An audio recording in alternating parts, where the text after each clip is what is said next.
दर्शकों, जैसा कि हम सभी जानते हैं कि त्रेता युग में भगवान विष्णु प्रभु श्री राम के रूप में जन्म लिए थे और इस जन्म में महाबली हनुमान उनके सेवक थे। ऐसा माना जाता है कि राम भक्त श्री हनुमान चिरंजीवी हैं और पृथ्वी के अंत तक वह यहाँ मौजूद रहेंगे। परंतु दर्शकों, आज मैं आपको श्री राम और उनके भक्त हनुमान की कथा की जगह भगवान कृष्ण और महाबली हनुमान जी की एक ऐसी कथा के बारे में बताने जा रहा हूँ जिसके बारे में कम ही लोग जानते हैं। इस एपिसोड में मैं आपको बताऊंगा कि आखिर हनुमान जी और श्री कृष्ण के अस्त्र सुदर्शन चक्र के बीच किस बात को लेकर युद्ध हुआ था। और कथा के अनुसार एक समय सुदर्शन चक्र को अपनी शक्ति पर अहंकार हो गया। वह मन ही मन सोचने लगा कि तीनों लोकों में उससे बड़ा कोई शक्तिशाली नहीं है। सुदर्शन चक्र को यह अभिमान हो गया था कि भगवान श्री कृष्ण भी अंत में दुष्टों का नाश करने के लिए मेरी ही सहायता लेते हैं।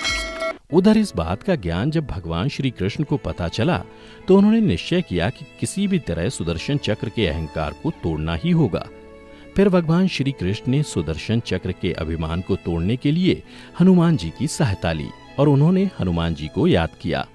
कहते हैं कि अगर कोई भक्त सच्चे मन से अपने आराध्य को याद करता है तो उसे उनसे मिलने की आवश्यकता नहीं होती। दूर रहते हुए भी भक्त और भगवान दोनों एक दूसरे की बात समझ जाते हैं। इसलिए कृष्ण जी के याद करते ही हनुमान जी समझ गए कि प्रभु उन्हें याद कर रहे हैं। चूंकि हनुमान जी यह जानते थे कि उनके प्रभु श्री राम और श्री कृष्ण एक ही हैं, इसलिए वो बिना किसी देरी के द्वारका के लिए निकल पड़े और द्वारका पहुंचकर वो श्री कृष्ण से मिलने दरबार में जाने की बजाय द्वारका के राज उपवन में चले गए।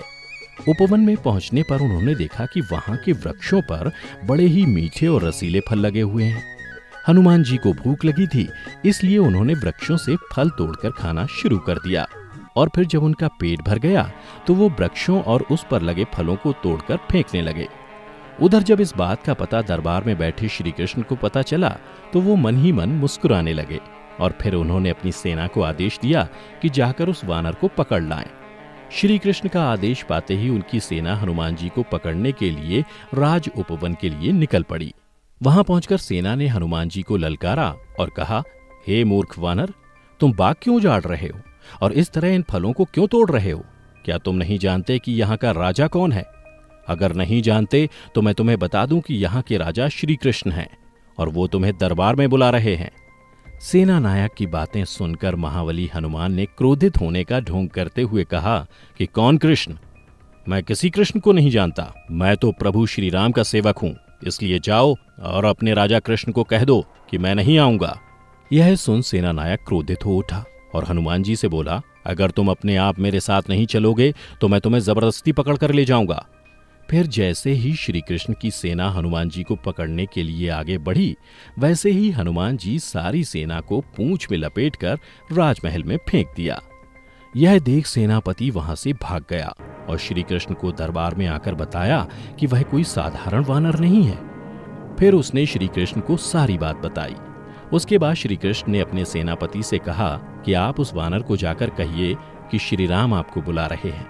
यह सुन सेना नायक वहां से हनुमान जी के पास चला गया।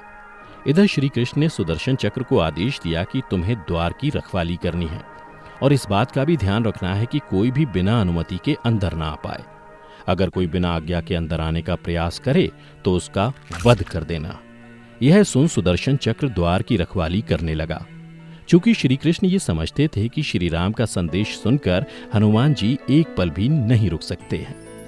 उधर सेना नायक ने जब हनुमान जी से कहा कि श्री राम तुम्हें बुला रहे हैं तो हनुमान जी बिना देर किए दरबार के लिए निकल पड़े और जब दरबार के द्वार पर पहुंचे तो सुदर्शन चक्र ने उन्हें रोकते हुए कहा कि मेरी अनुमति के बगैर तुम अंदर नहीं जा सकते। किंतु सुदर्शन चक्र यह नहीं जानता था कि जब श्री राम बुला रहे हों तब हनुमान जी को तीनों लोकों में कोई नहीं रोक सकता।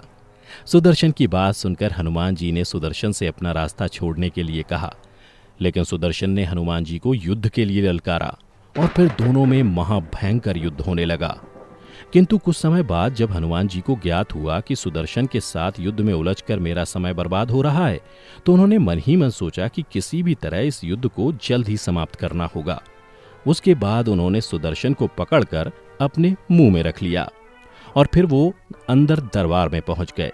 दरबार में पहुंचकर हनुमान जी सबसे पहले श्री कृष्ण के चरणों में नतमस्तक हो गए। यह देख श्री कृष्ण जी ने हनुमान को गले से लगा लिया और फिर उनसे पूछा, हनुमान, तुम अंदर कैसे आए? क्या किसी ने तुम्हें रोका नहीं? तब हनुमान जी ने कहा, भगवान, सुदर्शन ने रोका था, परंतु मैंने सोचा आपके दर्शनों में ज्यादा विलंब ना हो, इसलिए मैं उनके साथ युद्ध में नहीं उलझा और उसे मैंने अपने मुंह में दबा लिया। इतना कहकर हनुमान जी ने अपने मुंह से सुदर्शन चक्र को निकालकर श्री कृष्ण के चरणों में रख दिया। यह देख सुदर्शन चक्र का सर शर्म से झुक गया और इस तरह अब उसका घमंड भी चूर हो गया था। तो दर्शकों, आपको हमारी ये कथा कैसी लगी नीचे कमेंट करके अवश्य बताइए। हर हर महादेव मित्रों, स्वागत है आपका द हिंदू हिस्ट्री चैनल पर। इस चैनल के माध्यम से हम हमारी 5000 साल पुरानी सभ्यता को जानने की कोशिश करते हैं। वीडियोस के माध्यम से हमारी ग्रंथों को, हमारी जो पुरानी पौराणिक कथाएं थी उनको समझने और जानने की कोशिश करते हैं। आपसे अनुरोध है कि आप अपने परिवार के सदस्यों के साथ, अपने मित्रों के साथ चैनल को शेयर करें, सब्सक्राइब करें